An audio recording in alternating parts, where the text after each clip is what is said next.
ছোট ছোট শিশুদের প্রাথমিক শিক্ষা প্রদানের ক্ষেত্রে গুরুত্বপূর্ণ ভূমিকা পালন করে শিক্ষা প্রতিষ্ঠান অনির্বাণ মেমোরিয়াল একাডেমি স্মরণীয়ভাবে উদযাপন করল তাদের তৃতীয় প্রতিষ্ঠা দিবস।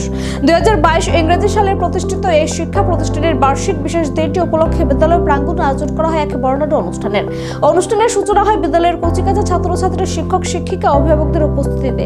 এই দিনের অনুষ্ঠানে প্রধান অতিথি হিসেবে উপস্থিত ছিলেন দক্ষিণ ত্রিপুরা জেলার শিক্ষা ও স্বাস্থ্য স্থায়ী কমিটির সভাপতি শম্ভু মানিক। বিশেষ অতিথি হিসেবে উপস্থিত ছিলেন উত্তর জেলাবাড়ি পঞ্চায়েতের প্রধান গোপাল বৈদ্য এবং সম্মানীয় অতিথি হিসেবে উপস্থিত ছিলেন উপপ্রধান মিঠুন সাহা। এছাড়াও অনুষ্ঠানে উপস্থিত ছিলেন বিদ্যালয়ের প্রিন্সিপাল রিতেশ পাল, প্রাক্তন বিদ্যালয় পরিদর্শক সঞ্জীব মালাকার, শিক্ষক শিক্ষিকা, অভিভাবক বৃন্দ ও আমন্ত্রিত অতিথিরা। প্রতিষ্ঠা দিবস উপলক্ষে অতিথিবৃন্দ অনির্বাণ মেমোরিয়াল একাডেমির শিক্ষাগত উন্নয়ন, শৃঙ্খলা ও শিশুদের মানসিক গঠনে বিদ্যালয়ের গুরুত্বপূর্ণ ভূমিকার প্রশংসা করেন।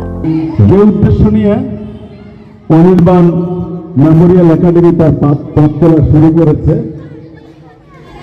এই পথ আরো দীর্ঘ থেকে দীর্ঘতর হোক।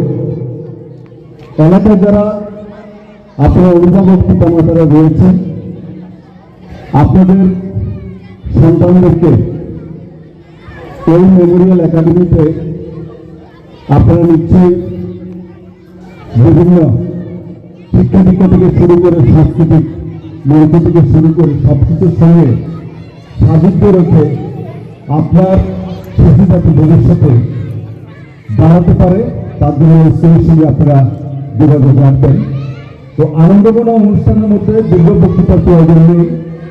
আমি আজকের অ্যানুয়াল ডে ফাংশনে মঞ্চে দাঁড়িয়ে অনির্বাণ মেমোরিয়াল একাডেমির দীর্ঘায়ু কামনা করছি এবং উত্তরোত্তর শ্রীবৃদ্ধি আমি কামনা করে যাচ্ছি।